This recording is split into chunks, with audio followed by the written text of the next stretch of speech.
Bonjour à toutes et à tous. Bienvenue. Je suis très très contente d'accueillir Caroline pour ce nouvel événement Freelance Care. N'hésitez pas à nous dire dans le chat si tout est OK niveau son. Bonjour Mélina. Dites-nous si vous nous voyez bien, si vous nous entendez bien. Euh, Bonjour Claudia, bonjour Aude. Et je te laisse la parole, Caroline. Alors, bonjour à tous. Je suis ravie de co-animer ce webinaire aujourd'hui avec Constance parce que c'est un thème qui m'est très cher, la santé et l'entrepreneuriat. Et en fait, je vais surtout pas vous faire perdre de temps et on va aller direct tout droit dans le sujet. Donc, je ne sais pas à ce moment-là comment ça se passe, Constance. Voilà, super. Donc, c'est un webinaire qui va durer à peu près 45 minutes avec 10 minutes de questions. Et l'idée, c'est de vous donner des clés que j'ai mis beaucoup de temps à découvrir moi-même pour vraiment performer, mener à bien votre entreprise sans sacrifier votre santé. Alors, je ne sais pas vous, mais moi, je me suis souvent demandé qu'est-ce que font les entrepreneurs qui réussissent. Et réussir, c'est pas simplement gagner beaucoup d'argent ou gagner de l'argent, comme on voit un peu en haut, c'est aussi garder sa santé. Avoir du temps pour soi, du temps pour, ses loisirs, sa famille, voilà, vraiment du temps de qualité. Et est-ce que ça dépend d'un réseau? Non, pas nécessairement. Est-ce que ça dépend d'un bon produit ou d'un bon service? Non plus. Il y a des tas de bons produits ou services et en fait, les entreprises n'ont jamais vraiment, percé. Alors aujourd'hui, je vais vous donner le secret, de ces entrepreneurs qui réussissent avec un bon équilibre de vie. En fait, ils ont appris à être redoutablement efficaces. Voilà. Et l'efficacité, c'est pas une question de logiciel, d'application pour prendre des notes, et cetera. L'efficacité, en fait, c'est, vraiment, une équation. Alors moi, à la base, j'aime pas du tout les maths, je sais pas vous, mais moi, pas du tout.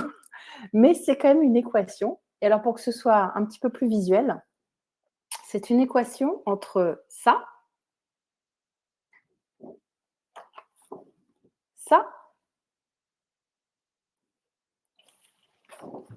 et ça.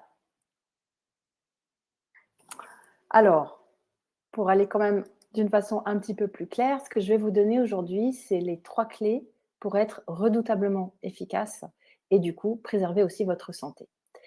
Donc la productivité, l'efficacité, comme je vous le disais, c'est une équation entre l'énergie, la concentration et l'organisation de votre travail. Parce que si par exemple vous avez, vraiment naturellement la pêche, mais que vous êtes très mal organisé, vous arrivez à rien parce que vous n'avez pas de clarté sur ce que vous devez faire. Si vous êtes organisé, mais que vous n'arrivez pas à vous concentrer parce que vous êtes constamment dérangé par des appels de clients, peut-être un enfant si vous êtes en télétravail, par des notifications et cetera, vous n'arriverez pas à avancer sur vos dossiers clés et vous serez frustré en fin de journée. Typiquement, c'est ce que j'appelle le syndrome de il est 4 heures de l'après-midi et on se dit: «Mais où est passée la journée? Où est passée la journée?» Du coup, heu voilà, aujourd'hui, je vais vous donner ces clés-là et pourquoi j'en suis arrivée là, en fait, pourquoi cette thématique, elle me tient tellement à cœur, c'est parce que je suis, entrepreneur depuis l'âge de 30 ans, j'en ai 53 et j'ai fait un burn-out. Pourquoi? Parce que je suis perfectionniste et vous êtes sûrement beaucoup d'entre vous perfectionnistes aussi. Je suis également une dingue de boulot, j'adore bosser. Heu, j'ai aussi fait un burn-out parce qu'avec du recul, je ne savais pas organiser mon travail et du coup, ça a été, vraiment un déclic et un grand tournant dans ma carrière. Donc entrepreneur avec 3 sociétés à mon actif, j'ai découvert au passage la micronutrition en 2006, qui m'a beaucoup aidée notamment par rapport à mon énergie d'entrepreneur. J'ai formé et développé un réseau de 300 conseillers qui sont des entrepreneurs, donc j'ai formé et accompagné 300 entrepreneurs. Et par rapport à mon petit profil perso, je suis très sportive, j'adore le café, j'aime mon pays, la France, si imparfait soit-il, et j'ai vécu 15 ans à l'étranger entre l'Angleterre, et les États-Unis. Donc j'ai pu aussi apprendre des techniques ou des formes de culture un peu différentes, pardon, par rapport à l'organisation du travail. Alors, tout de suite, on va rentrer dans le vif du sujet. Comment créer son énergie. Ça, c'est vraiment la base pour un entrepreneur, c'est d'avoir de l'énergie toute la journée, mais aussi le soir pour, encore une fois, sa famille, ses amis et cetera, pour avoir une vie perso. Sinon, on fait que bosser et notre entourage nous reproche et nous, on ne se sent pas bien. Donc, créer cette énergie, en fait, les gens pensent souvent à l'énergie physiologique. Je me lève, j'ai la pêche. Mais il n'y a pas que ça comme type d'énergie. Je ne sais pas si vous le saviez, mais il y a donc l'énergie émotionnelle aussi, l'énergie motivationnelle et l'énergie intellectuelle. Alors, en ce qui concerne l'énergie physiologique, donc j'ai la patate, on va dire, tous les jours. Il y a pas mal de choses que vous pouvez trouver un petit peu en vous renseignant sur la question, à savoir qu'il vous faut un sommeil de qualité, par exemple. Il vous faut une alimentation qui vous convient, pour pas que vous ayez des coups de barre, par exemple, l'après-midi. L'hydratation, euh, la supplémentation, qui est importante aussi. Et les boosters, c'est avoir du temps pour faire de l'activité physique et gérer son stress et ses émotions. Je vais simplement vous donner aujourd'hui 2 ou 3 petites clés qui sont moins connues par rapport à l'énergie. Alors, tout d'abord, pardon, c'est la glycémie. La glycémie, en fait, c'est en gros votre taux de sucre dans le sang. Et pour avoir une énergie bien stable dans la journée, c'est important d'avoir une glycémie très stable. Cette glycémie, elle va directement impacter vos capacités cérébrales. Par exemple, si vous êtes pas en bon équilibre, vous allez avoir du mal à travailler, à vous mettre au travail, ou vous allez avoir un gros coup de barre vers 11 heures, par exemple. Vous allez avoir des sautes d'humeur, vous allez être plus susceptible. Si vous êtes plus susceptible, par exemple, vous allez avoir tendance à plus vous mettre en colère quand quelque chose ne vous convient pas. Et ça prend de l'énergie. Des difficultés à se concentrer aussi, bien sûr. Donc, en fait, cette glycémie, ça va être intéressant pour vous de vous y pencher et de comprendre un peu comment vous fonctionnez. C'est un peu comme les sportifs de haut niveau, hein, c'est comprendre comment votre corps fonctionne pour lui donner ce dont il a besoin au bon moment dans la journée. L'erreur la plus classique que je vois chez les entrepreneurs, c'est, par exemple, de trop manger au petit déjeuner, trop de sucre, ou au déjeuner. Et du coup, ils sont complètement crevés en fin de matinée ou crevés dans l'après-midi. Alors, la deuxième chose, je ne sais pas si vous le savez, mais le café que beaucoup d'entre nous buvons, ça déshydrate, c'est-à-dire que ça va chasser l'eau de votre organisme.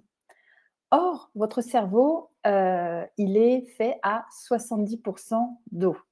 Oui, Quentin dit sommeil de qualité, merci les enfants. Oui, je vois bien ce que tu veux dire, Quentin, parce que j'en ai 3 et ça il y a des moments, ça a été assez sport, le sommeil. Hem, voilà, alors votre cerveau, il est fait à 70 d'eau et de zinc. Donc, en fait, quand vous buvez du café le matin, si vous ne buvez pas suffisamment d'eau dans l'heure qui suit, votre cerveau, 1 heure et demie, 2 heures après, il a pas assez d'eau. C'est comme une prune et un pruneau. Vous voyez, la prune, elle est bien hydratée, le pruneau, il est tout desséché. Bah, votre cerveau, il va être comme un pruneau. Du coup, bah, évidemment, vous avez du mal à boucler vos dossiers, vous n'arrivez pas à réfléchir, vous n'avez pas de clarté sur ce que vous faites. Donc ça, c'est très important si vous buvez du café le matin, c'est de vraiment bien boire de l'eau dans la matinée. Alors, l'autre chose aussi, ça paraît tout bête, mais c'est l'erreur la plus fréquente, je pense, que font les entrepreneurs, c'est ils ne prennent pas de pause. Parce qu'en fait, ils ont tellement de choses à faire, on a tellement de choses à faire, qu'on se dit: «Mais j'ai pas le temps de prendre une pause, j'ai pas le temps de déjeuner». Ce qui se passe aussi, c'est qu'on culpabilise. On se dit: «Bah oui, mais je gagne pas encore assez, alors du coup, j'ai pas trop le temps de prendre une pause», ça peut être aussi une raison. Et puis, d'une façon générale, on a tellement le nez dans le guidon qu'on essaye d'avancer sur nos dossiers et du coup, on fait pas de pause ou peu dans la journée et on prend pas le temps de déjeuner à midi. Alors, imaginez-vous, vous êtes un téléphone portable, OK? Et à 10 heures du matin, il vous reste 3 de batterie. Qu'est-ce qui va se passer? Vous avez 2 solutions. Soit vous le laissez en charge suffisamment longtemps et il va repasser à 60-70 et vous pourrez finir la journée. Soit vous allez le laisser 3 minutes parce que vous en avez encore besoin et il va se recharger jusqu'à 15-20. Et du coup, qu'est-ce qui va se passer? Bah, vous allez être obligé de le remettre à charger dans 1 heure. Bah, votre corps, c'est exactement pareil. si vous ne prenez pas suffisamment de pauses dans la journée et suffisamment longues, eh bien, votre corps et votre cerveau n'a pas le temps de recharger ses batteries. Donc moi, ce que je conseille, c'est une pause toutes les 45 minutes, à peu près minimum, où vous allez vous lever de votre bureau, éventuellement vous étirer, pas d'écran, absolument pas d'écran, reposez vos yeux et laissez votre cerveau un peu se recharger en fait. Et il sera d'autant plus performant pour vous aider à prendre des décisions, rédiger vos posts, etc., etc. Alors, j'ai souvent des gens qui me disent: ben oui, mais je culpabilise tellement de prendre des pauses». Alors, quand vous culpabilisez de quelque chose, il faut essayer de le renverser. C'est-à-dire que plutôt que de vous dire: «Ouais, mais si je prends une pause, j'avance pas», dites-vous: «J'ai besoin de recharger mes batteries. Mon cerveau a besoin de recharger mes batteries. Donc, ce n'est pas une pause que je fais, je recharge mes batteries». Et votre dialogue interne va commencer à changer, en fait. Parce que votre cerveau, c'est un petit malin, hein. Il vous dit des tas de choses pour vous décourager, pour vous faire ce qu'il, lui, il a envie de faire. Mais si vous changez le dialogue intérieur, c'est là où vous allez arriver à être beaucoup plus performant. Donc, je prends des pauses, c'est je recharge mes batteries. Alors, on va passer un petit peu à l'énergie émotionnelle. Alors, l'énergie émotionnelle, pourquoi je vous en parle? Parce qu'en fait, les émotions, on en ressent tout au long de la journée et en fait, elles peuvent vraiment nous épuiser. Je ne vous parle même pas des gens qui sont hypersensibles, ce qui est souvent le cas des entrepreneurs. Et la colère, par exemple, vous n'êtes pas content après un client ou pas content parce que vous avez accepté un dossier et que le brief n'est pas clair ou alors que le client ne vous donne pas les pièces dont vous avez besoin. En fait, vous êtes en colère contre vous-même quelque part d'avoir accepté ça. La colère, elle va augmenter votre stress énergétique. Vous voyez cette personne-là à côté. Elle va générer de l'hypertension, une augmentation de votre rythme cardiaque et vraiment, mais de facto, ça va entraîner une baisse de votre concentration.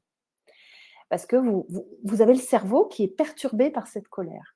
Et en plus, vous focaliser sur la colère fait que vous avez du mal à vous concentrer sur une autre chose, pardon, parce que ça revient. Vous ruminez, oui, mais il y a ça, et puis nanana, etc.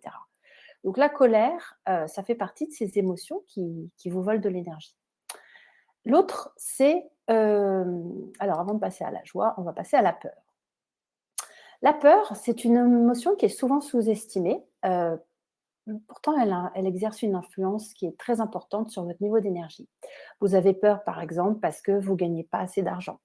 Vous avez peur parce que vous avez peur que votre client, ça ne lui plaise pas ce que vous lui proposez. Vous avez peur de ne pas arriver à boucler votre dossier. Et en fait, ça crée une fatigue émotionnelle. Donc, ce qui va être important, je vais vous donner des solutions pour gérer vos émotions, enfin très rapidement, mais des pistes déjà, c'est d'apprendre à repérer quand vous avez peur et de quoi vous avez peur. La joie, c'est une émotion qui est super importante quand on est à son compte parce qu'elle va nous aider à maintenir une belle énergie et une belle motivation. Et je ne sais pas vous, mais moi, pendant très longtemps, je finissais toutes mes journées en me disant: «Oh là là, j'ai rien eu le temps de faire. J'ai rien eu le temps de faire de tout ce que j'avais prévu». Et en fait, le jour où j'ai appris à finir mes journées en trouvant 3 choses positives que j'avais réussi à faire et à être dans l'auto-compassion, l'auto-congratulation, en se disant: «Bah oui, il y a des choses que j'ai pas pu faire, mais ça, je l'ai réussi à le faire et ça aussi». Et ça va vous donner de la joie. Et la joie, elle va vous aider à rester en énergie haute pour relever tous les défis que vous avez en tant qu'entrepreneur. Alors, une dernière émotion qu'on survole aujourd'hui, c'est la surprise. Alors ça, il y en a tous les jours, c'est les imprévus. Donc ça, c'est une émotion soudaine, et en fait, elle est fatigante aussi parce que même si au début vous allez avoir un regain d'énergie parce qu'il faut faire quelque chose face à l'imprévu, vous allez devoir vous adapter et ça, c'est fatigant. Vous allez devoir reprogrammer certaines choses parce que, bah, il y a tout d'un coup, il y a un client qui vient et il vous demande un truc et vous vous sentez obligé parce que vous voulez être réactif, vous vous sentez obligé de le faire. Donc ça, la gestion des émotions, et de l'émotion de la surprise, ça va être quelque chose d'important. Alors, malheureusement, en 30 minutes, 40 minutes, je n'ai absolument pas le temps de rentrer dans le détail, mais ce que je veux, c'est vous donner des clés pour que vous repériez qu'est-ce qui est compliqué chez vous qu'est-ce qui vous plombe, et après, vous avez tout le temps que vous voulez pour aller vous renseigner sur la question et creuser. Mais ça commence par comprendre qu'est-ce qui m'arrive, comment je fonctionne, et après vous renseigner. C'est une prise de conscience, et après vous faites un plan d'action. Alors, l'énergie motivationnelle, je vais passer très rapidement dessus. En général, quand on est à son compte, on est assez motivé. Par contre, ce qui va nous démotiver, c'est quand les choses n'avancent pas aussi vite qu'on le voudrait. Et là, vous avez une petite pyramide des besoins qu'on a en tant qu'individu. On a des besoins physiologiques, des besoins de sécurité. On sent que voilà, ce qu'on fait, c'est stable. On sent qu'on est au bon endroit, l'argent rentre, etc. On a un besoin d'appartenance à un groupe.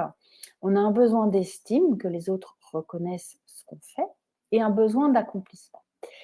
Les freelances et les auto-entrepreneurs, souvent, ils ont ils ont peur pour leur sécurité financière, peur pour la pérennité de leur projet, et ils souffrent d'isolement et de solitude. Ils ont besoin de feedback, ils aiment échanger, et c'est vrai que Freelance Care fait un boulot génial dans ce sens-là, hein, de créer une communauté. Donc en fait, quand vous sentez, que votre motivation, elle baisse parce que vous vous sentez seul, rapprochez-vous d'un groupe, que ce soit un groupe comme Freelance Care ou un groupe d'entrepreneurs dans votre ville, c'est super important. Et si vous sentez que votre motivation, elle vient du fait que vous avez plein de peur de ne pas gagner assez d'argent, peur que si ou ça ne marche pas, pardon, excusez-moi, c'est pareil, prenez-en conscience et commencez à travailler là-dessus. Croyez-moi, un entrepreneur, c'est un chemin de toute une vie pour vraiment pardon, excusez-moi, j'ai un gros rhume. J'ai hésité à faire le webinaire aujourd'hui en me disant: «Est-ce que ma voix va tenir?» Mais bon, on va essayer.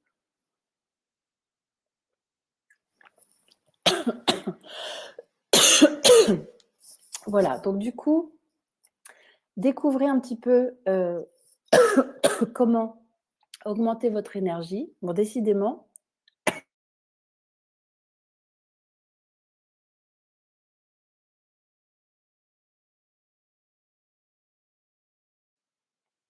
voilà, je suis désolée. Oui, il faut boire de l'eau, Quentin, vous voyez? C'est exactement ce que je suis en train de faire. Mais quand j'ai, une quinte, c'est un peu compliqué. Alors, on va essayer peut-être de parler plus doucement aussi. Donc pour augmenter votre énergie, pensez à votre alimentation et faire des pauses, apprendre à gérer vos émotions, retrouver ou maintenir la motivation par rapport à la peur ou au découragement. Et le quatrième pilier, ça va être de booster votre énergie intellectuelle. Donc ça va être en fait notre deuxième grand pilier. C'est développer de la concentration qui est en fait votre énergie intellectuelle pour arriver à, par exemple, créer du contenu pour vos réseaux sociaux, prendre des décisions, imaginer des opérations pour être plus visibles. Bref, tout ce qui va vous aider à prévoir, concevoir, imaginer, projeter, etc. Tout ce qui fait en fait la pérennité de votre entreprise. Alors, il y a des ennemis dans la concentration. Le premier, j'imagine que vous devinez ce que c'est, ce sont les notifications. Celui-ci, c'est le multitâche. Celui-ci, c'est quand vous avez des demandes incessantes de vos clients, par exemple, et que comme vous voulez être pro et réactif, bah, vous essayez de tout faire. Ça, c'est le procrastinateur. Et ça, par exemple, ce sont les réseaux sociaux, quand on y va dès le matin, les emails qu'on reçoit, on ne sait plus comment les gérer, et les coups de fil. Alors, tout ce que je vais vous dire maintenant, je pense que si on posait la question dans le chat, absolument tout le monde procrastine. Donc surtout, déculpabilisez-vous, c'est normal. Et la procrastination n'est pas de la paresse. En aucun cas, ça n'est de la paresse. D'accord? C'est votre cerveau qui vous met des bâtons dans les roues. Donc ça, déjà, c'est très important de l'entendre parce que autant elle va nous faire perdre du temps et nous empêcher d'être efficaces, mais autant la clé, c'est pas une question de paresse, c'est une question de comprendre comment vous fonctionnez. Pierre-Yves, pas du tout procrastinateur. Je demande à voir. Alors, je vous ai mis en jaune les types de procrastinateurs les plus fréquents dans les entrepreneurs. Et la bonne nouvelle, c'est que vous pouvez en avoir plusieurs de ces types de procrastinateurs, mais même tous. Moi, j'en ai au moins 4 sur cela. Donc, le perfectionniste, en fait, il a peur de l'échec. Il veut pas décevoir son client. Le rêveur, il a peur des défis difficiles. L'inquiet, il a toujours besoin de feedback, il a besoin de tester son nouveau visuel, son nouveau tunnel, sa nouvelle offre, etc. Donc, ça l'empêche d'entrer dans l'action. Le malvoyant, il est très courant chez les entrepreneurs, c'est celui qui manque de clarté dans ses objectifs. En fait, c'est quelqu'un qui ne sait pas ce qui est prioritaire. Il a tellement de choses à faire qu'il commence une tâche, il n'arrive pas à la faire. Du coup, il passe à autre chose. Et en fait, il fait des tâches sans arriver vraiment à s'y mettre. Ou alors, c'est une tâche qui est tellement énorme. Par exemple, bah, il faut que je fasse un nouveau programme de formation. C'est tellement énorme qu'on n'arrive pas à s'y mettre parce que pour le cerveau, c'est trop, c'est décourageant en fait. Voilà. Donc déjà, comprendre un petit peu quel est votre style de procrastinateur et vous éduquer par rapport à ça. Comprendre ce que vous pouvez faire comme stratégie pour tromper votre cerveau et reprendre le contrôle de votre cerveau pour qu'il passe à l'action. Alors, vous allez avoir aussi des voleurs de temps qui tuent votre concentration. Dans les voleurs de temps, il y a les voleurs internes et les voleurs externes. Alors, dans les voleurs internes, on en a vu déjà quelques-uns, il y a la procrastination, le manque de clarté, c'est celui-là, mais vous en avez d'autres. On ne se réalise pas, hein, mais par exemple, celui-là, c'est le bazar. Le bazar, c'est un voleur de temps interne. C'est vous qui mettez le bazar ou qui ne rangez pas vos documents, vos archives, etc., de façon à les retrouver facilement. Là aussi, le manque de priorisation, c'est votre voleur de temps interne. Quand vous n'avez pas de clarté, vous ne savez pas par quoi commencer. Alors, dans les voleurs de temps, il y a le multitâche. Alors, je n'ai pas le temps là de faire un exercice avec vous, mais qui est absolument génial si vous voulez le faire tout seul. Vous prenez une feuille de papier et vous écrivez les chiffres de 1 à 10. Et en dessous, vous écrivez aujourd'hui, il fait beau. Donc, vous faites ça et vous vous chronométrez. Vous faites un deuxième exercice où vous allez écrire un chiffre, une lettre. Un chiffre, une lettre. Donc, 1 aujourd'hui. Donc, A. 2, U, etc. Et vous allez reproduire en fait pour votre cerveau les circonstances du multitâche. Et là, vous allez voir les dégâts sur le temps qu'il va vous falloir pour faire le deuxième exercice. Donc, le multitâche, je sais que beaucoup de femmes s'en targuent. Oui, c'est ma compétence, les femmes, elles savent faire du multitâche. Alors oui, mais c'est affreux pour le cerveau. Déjà, si vous voulez booster la myéline dans votre cerveau, il faut faire une seule tâche ou une seule compétence sur laquelle on travaille. Par exemple, on va travailler sur la création de son contenu. Alors, il y a plusieurs tâches là-dedans, mais on va travailler dans une seule direction. Et donc, vous mettez un chrono de 20 minutes minimum au début et vous ne travaillez que là-dessus. Il n'y a pas de notification, pas de prise d'appel, même si c'est votre meilleur client, etc. Entraînez-vous à poser des limites pour rentrer en concentration et arrêter progressivement de faire du multitâche. Donc, on ne lit pas ses mails en même temps qu'on écoute un podcast parce que vous ne ferez ni bien ni l'un ni l'autre. Et surtout, vous épuisez votre cerveau qui est sans arrêt en train de s'adapter. Donc, pour augmenter votre concentration, il faut lutter contre la procrastination et comprendre quel type de procrastinateur vous êtes, mettre vos voleurs de temps en prison, éliminer le multitasking, limiter absolument les sollicitations. Donc, vous fermez votre téléphone et vous le retournez pour même pas les voir parce qu'évidemment, ah tiens, j'ai reçu un email de machin. Ah tiens, dans 30 minutes, j'ai mon webinaire. Non, vraiment, vous mettez dans une bulle en fait pour travailler. Et puis, créer un environnement propice à la concentration. Vous ne pouvez pas créer du contenu, par exemple, ou réfléchir à une nouvelle offre si vous êtes sans arrêt dérangé par un email, un appel. Donc vraiment, vous créez un environnement propice et vous apprenez à grouper vos tâches pour justement pouvoir dépoter et vraiment avancer sur votre sujet. La troisième clé, c'est d'organiser son travail. Alors, déjà, il y a une chose que vous réalisez peut-être. Il y a la team je suis du matin et il y a la team je suis du soir. Donc, vous pouvez me mettre dans le chat si vous voulez qui est du matin, qui est du soir. Moi, je suis super du matin. C'est-à-dire que moi, je me lève à 5 heures naturellement. À 7 heures, je suis déjà à mon bureau. Je bosse super bien. Par contre, l'après-midi, il ne faut rien me demander. Là, vous voyez, avec Constance, j'ai accepté, mais c'est ma limite. Je commence à être beaucoup moins réactive. Mon cerveau, il travaille moins bien. Donc, vous avez ce qu'on appelle une chronobiologie. Vous avez des pics et des creux d'énergie dans la journée, c'est normal. Et donc, ne faites pas cette erreur de faire des tâches peu importantes dès le matin parce que vous pensez qu'elles sont urgentes ou importantes.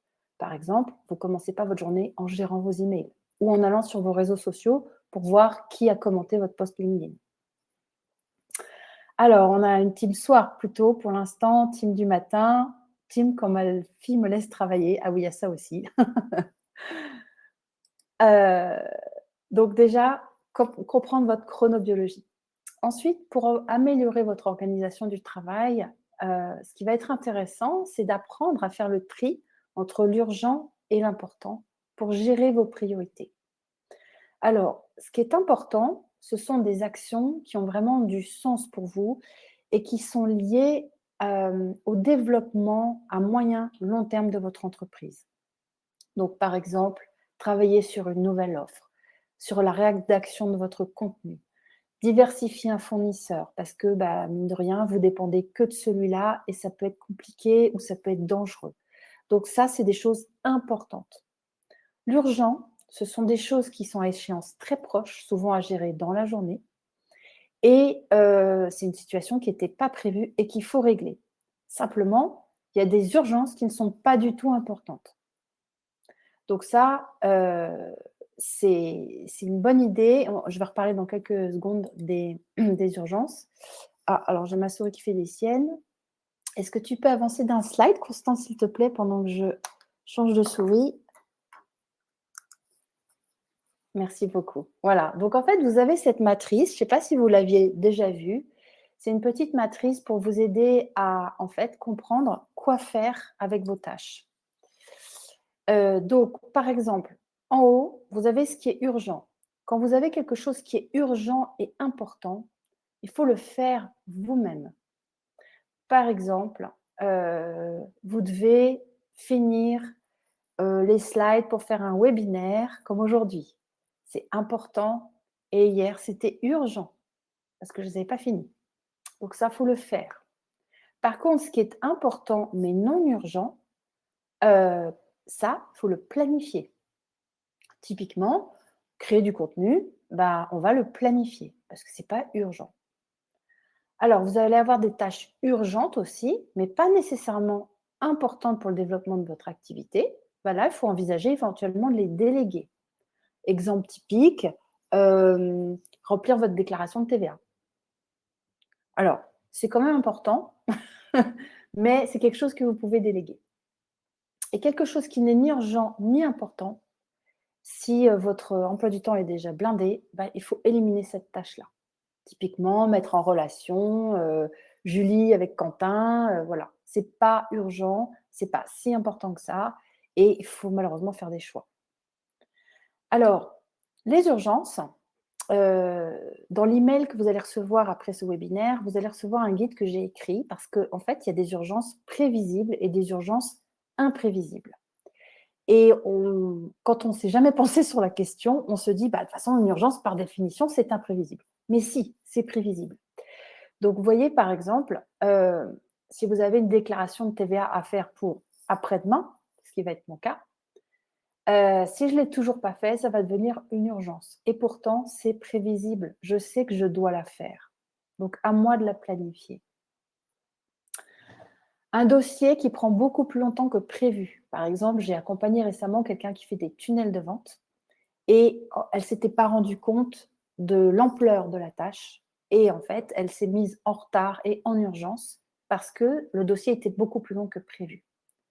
Et ça, quelque part, c'est prévisible dans le sens où si ça vous arrive, il faut en tirer des leçons et la prochaine fois, prévoir davantage de temps pour ne pas vous mettre en situation d'urgence et ne pas vous stresser. Un client qui appelle et qui demande un service vite fait, peut-être que vous pensez que c'est une urgence, ça n'en est pas une. D'accord? C'est une question de posture pour vous.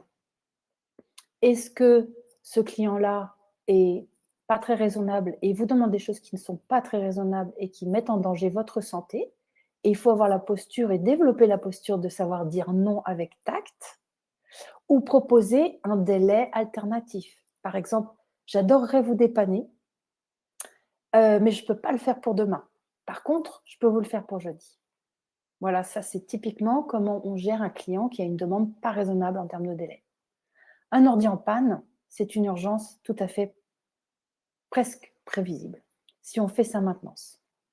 Donc mon e-book, il va vous donner des clés sur gérer les urgences pour éviter de vous mettre en situation d'urgence. Il y a des choses qu'on ne peut pas prévoir, bien évidemment, mais il y a plein de choses qu'on peut anticiper quand on est mieux organisé. La prochaine étape pour mieux s'organiser, c'est de planifier. Planifier, c'est simplement réserver du temps pour faire une tâche. Elle va vous aider à réduire le stress parce qu'en fait, vous allez avoir une vision beaucoup plus claire de ce que vous devez faire. Vous allez prévoir par exemple un bloc de travail pour créer un devis, pour créer un contenu, pour créer une checklist dont vous avez vraiment besoin parce que vous faites souvent les mêmes erreurs ou vous oubliez souvent les mêmes choses. Donc, la planification, elle vous aide à réduire votre stress en fait. Et en plus, quand vous planifiez, vous allez être obligé de tenir compte du délai qu'il faut pour faire les tâches et de leur urgence. Donc, vous allez arriver en fait à bien mieux gérer votre agenda. Donc, typiquement, ça, ce que je vous ai dit, la planification pour votre création de contenu, pour des projets de fond importants pour votre développement. Et ça va vous aider aussi petit à petit à évaluer le temps qu'il faut pour faire les tâches. Alors, une chose aussi qui a révolutionné, mon stress et ma relation au travail, c'est de prévoir des blocs de travail imprévus tous les jours. Donc tous les jours, en général à 14 heures, après le déjeuner, parce que je vais marcher tous les jours, c'est dans mon agenda, je vais tous les jours marcher et quand je rentre, j'ai un bloc imprévu et je gère tous mes imprévus de la matinée. Alors ça ne veut pas dire nécessairement que je les gère, mais je les programme, je les planifie où je réponds à mon client, et cetera, et cetera. Et c'est vraiment un ballon d'oxygène qui me permet de finir ma journée sans avoir bousculé tout mon planning parce que j'ai pu gérer des urgences ou des imprévus dans mon bloc imprévu. Alors, dans les 2-3 minutes qui me restent, je voudrais faire un time out, comme on dit aux États-Unis, un stop. Parce que vous vous dites peut-être, oh là là, mais mon Dieu, c'est la guerre dans mon esprit, comment je vais arriver à faire tout ça? Il y a tellement de choses, etc.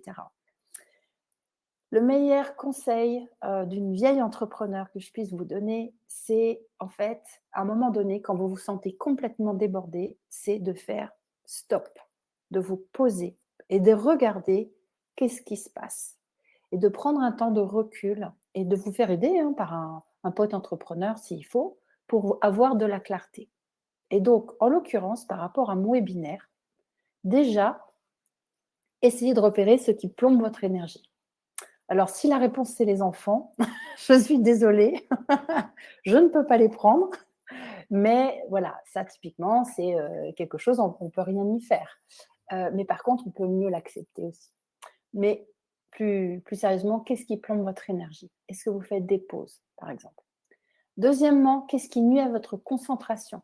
Quels sont vos voleurs de temps? Qu'est-ce qui vous empêche de travailler vraiment de façon concentrée sur vos dossiers? Troisièmement, dans votre organisation de travail, qu'est-ce qui fait que vous êtes débordé? Et ça va être une des phases les plus importantes. Est-ce que vous avez constamment des urgences ou des imprévus? Parce que ça, il y a une raison. Est-ce que vous procrastinez beaucoup? Est-ce que vous prenez trop de travail, trop de dossiers? Donc, c'est apprendre à dire oui, à dire non à certains clients, par exemple. Est-ce que vous avez des dossiers qui sont très longs et vous avez sous-estimé le temps qu'il faut? Est-ce que vous êtes perfectionniste? Du coup, vous travaillez hyper tard le soir parce que vous voulez toujours changer un petit détail, rajouter un truc, etc. Donc, apprenez à comprendre comment vous fonctionnez pour mettre des solutions petit à petit en place. Quand je me fixe des objectifs, j'ai toujours un objectif de business pour mon mois avec des objectifs intermédiaires et j'ai toujours un objectif perso. Par exemple, ce mois-ci, je voudrais absolument aller au théâtre. J'ai un objectif de développement personnel. Ce mois-ci, j'aimerais arriver à me pencher là-dessus ou m'améliorer sur ce point-là. Donc, les 3 sphères, pro, perso et développement personnel. Et je finis par ce petit diagramme vite fait, mais que vous aurez dans le replay, mais on peut vous faire une capture d'écran. C'est les 3 sphères, en fait. Donc, vous, l'énergie, donc ce sur quoi vous pouvez travailler, et quelques clés. Donc, par exemple, les émotions, vous avez peur de manquer d'argent. Vous, les problèmes de concentration, ça peut être lié à la procrastination, au multitâche ou ne pas bloquer du temps sans notification. Donc, vous voyez, vous pouvez partir de ce schéma-là et commencer à comprendre comment vous fonctionnez pour vous améliorer petit à petit et arriver à avoir de l'énergie, de la concentration et de l'organisation. Voilà pour ce webinaire.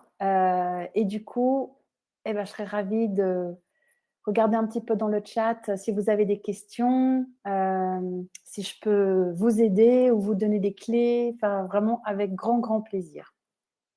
Quentin, aller chercher les enfants à l'école, ni urgent ni important. Bah oui, hein, on envoie un taxi. Après tout, il faut déléguer. Hein.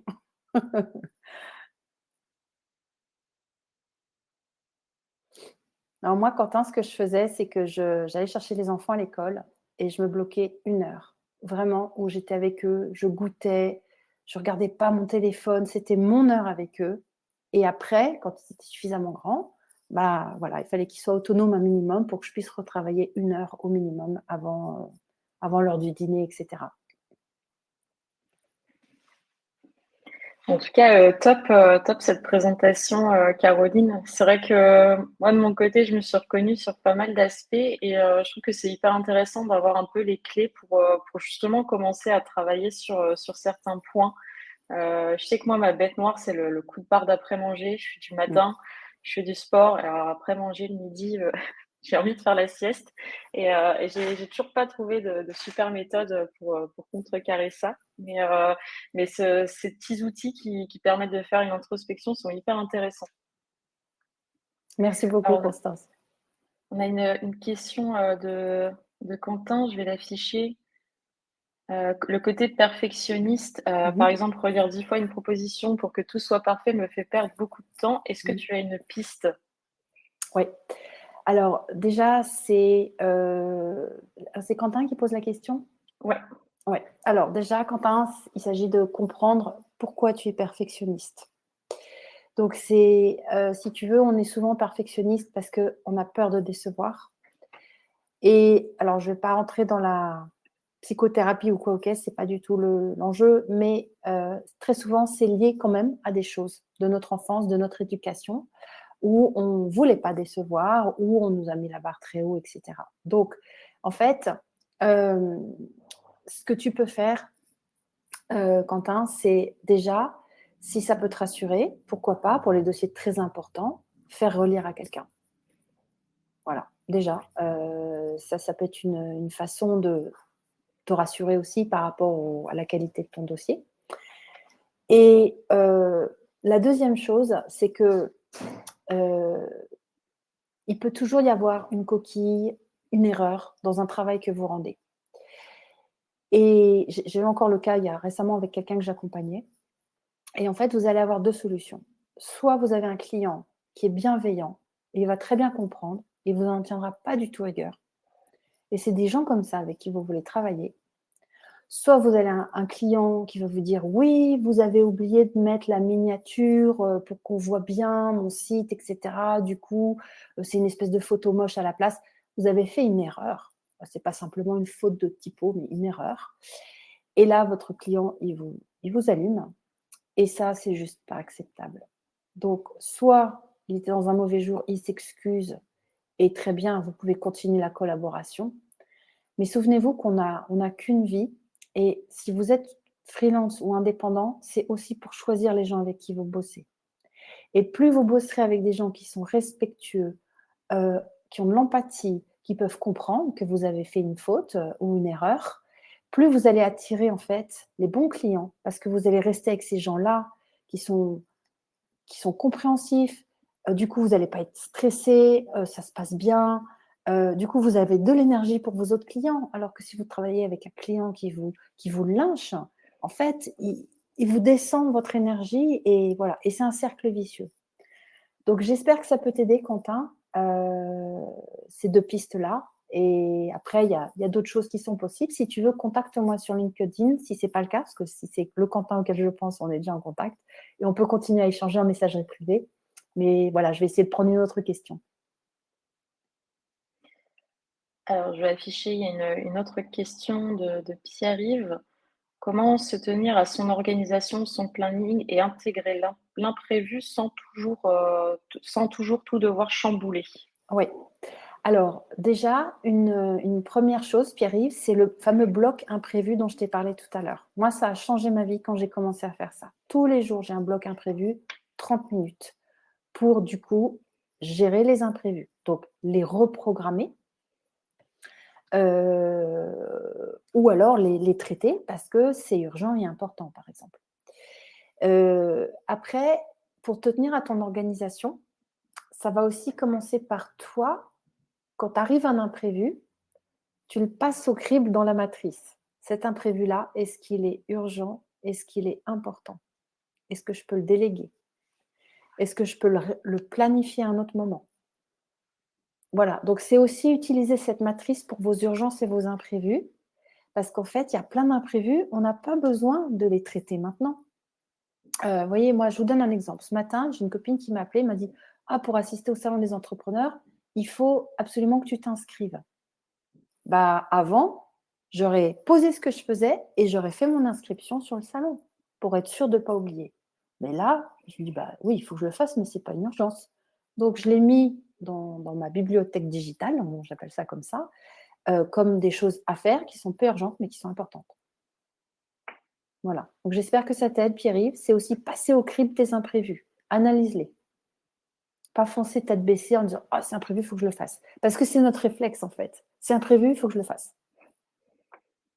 Et je pense aussi, enfin, moi je parle pour mon cas, des fois j'arrive à bien organiser, je prévois bien mon agenda et cetera, mais je suis peut-être un peu ambitieuse dans ce que je suis capable de faire sur une journée et ça aussi je pense qu'on l'apprend peut-être avec l'expérience, hésite pas à me dire, hein, Caroline, Ouais. mais de savoir un petit peu de doser, de se dire, «Je suis en capacité de faire ça et ça attendra» et ça c'est pas hyper simple, je trouve. Mmh.